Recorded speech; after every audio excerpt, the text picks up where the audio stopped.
बच्चे की जो गर्दन है वो एक तरफ ही रह जाती है, उस कंडीशन को हम टॉर्टिकोलिस कहते हैं। ये मसल्स हैं और ये मसल्स क्या है, कुछ नहीं कर रही हैं क्योंकि इनकी नर्व सप्लाई क्या हो गई है, डैमेज हो गई है। Hello friends, welcome back to my YouTube channel Varsha nursing classes.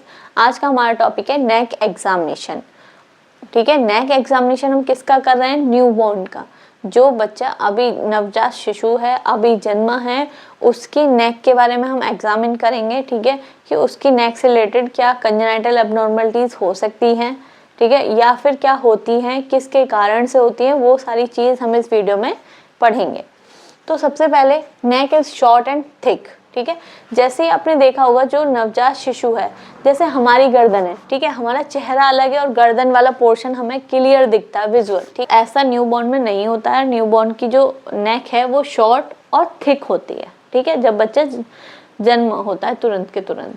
Trachea upper in the mid line, जो हमारा ये ट्रैकिया है वो मिड लाइन में होता है, तो बच्चों का भी मिड लाइन में दिखता है। ठीक है, assess for torticollis right neck loxia. अब एक कंडीशन हम बच्चे में देखते हैं, उसके लिए बच्चे को असेस करते हैं, वो कंडीशन बच्चे में है या नहीं है, बच्चा बिल्कुल नॉर्मल है या फिर बच्चे में टॉर्टिकोलिस वाली कंडीशन प्रेजेंट है या नहीं।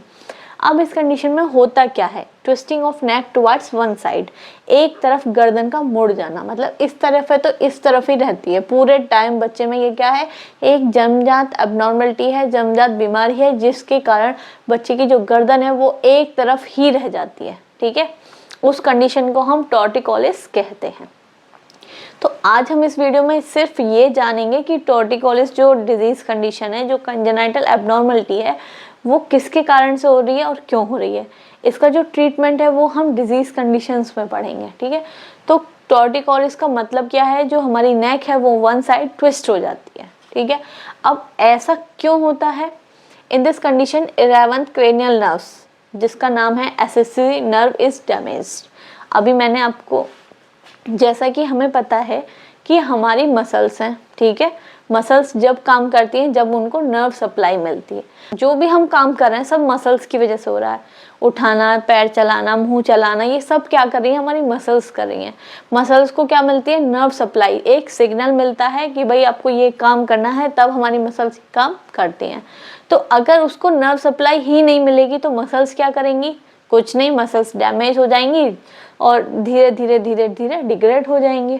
ठीक है, तो इस कंडीशन में क्या होता है, जो हमारी 11th क्रेनियल नर्व्स होती है, जिसको हम एक्सेसरी नर्व बोलते हैं, वो डैमेज हो जाती है। अच्छा, डैमेज होने से पहले हम ये चीज़ समझते हैं कि जो हमारी गर्दन है वो मूवमेंट कैसे कर पाती है, जो हम मूव कर पाते हैं नॉर्मली, वो कैसे कर पाते हैं। समझिए, पहले हमारी जो गर्दन है, हमारी गर्दन में दो तरह की मसल्स पाई जाती हैं। एक है हमारी स्टेर्नोक्लेडियोमेस्टोइड मसल्स, ठीक है, जो हमारे गर्दन की इस एरिया में पाई जाती है, यहाँ से लेके यहाँ तक। ठीक है, एक है ट्रेपीज मसल्स, जो हमारी पीछे की बैक साइड में पाई जाती है, जिसकी वजह से जो हमारा नेक है वो आसानी से मूवमेंट कर पाता है। ये दो हमारी मसल्स हो गई। नर्व सप्लाई कौन सी करती है, 11th क्रेनियल नर्व्स इसको नर्व सप्लाई प्रोवाइड कराती है। अब इस कंडीशन में क्या होता है, जो 11th क्रेनियल नर्व्स है वो ही डैमेज हो जाती है। वो डैमेज हो जाएगी तो मसल्स कुछ नहीं कर पाएंगी। ठीक है, तो जिस साइड की मसल्स डैमेज, मतलब जो नर्व सप्लाई है वो डैमेज हो गई।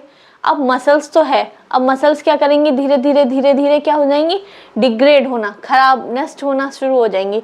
तो जिधर की भी, चाहे इधर की चाहे इधर की, मान लो इधर की हुई हैं, तो वो धीरे धीरे धीरे धीरे क्या हो जाएंगी, कम होती जाएंगी। तो गर्दन कैसे हो जाएगी, इस तरीके से। ठीक है, जिस साइड की वो नर्व सप्लाई डैमेज होगी उस साइड गर्दन कैसी हो जाएगी, हमारी ट्विस्ट हो जाएगी। उसी को हमने टॉर्टिकोलिस बोल दिया। देखिए, तो इस कंडीशन में जो 11th क्रेनियल नर्व्स है, एक्सेसरी नर्व है, वो डैमेज हो जाएगी।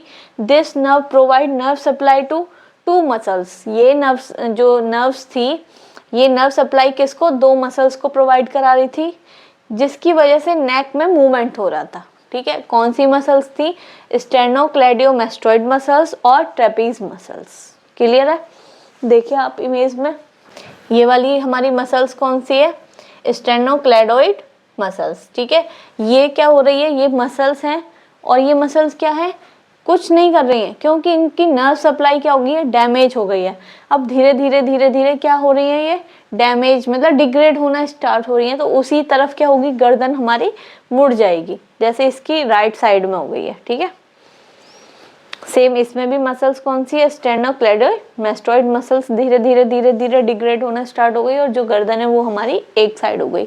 आपने ये कंडीशन कई बच्चों में देखी होगी। ठीक है, तो ये क्या है, एक तरीके की जन्मजात एबनॉर्मलिटीज है, जन्मजात बीमारी है। ठीक है, अगर आपको मेरी वीडियो अच्छी लगी हो तो लाइक करें, चैनल को सब्सक्राइब करें और अपने फ्रेंड्स के साथ शेयर करें। ऐसी ही इंफॉर्मेटिव वीडियोस के लिए मेरे चैनल के बेल आइकन को हिट करें, जिससे कि आपको नेक्स्ट वीडियो का नोटिफिकेशन मिलता रहे।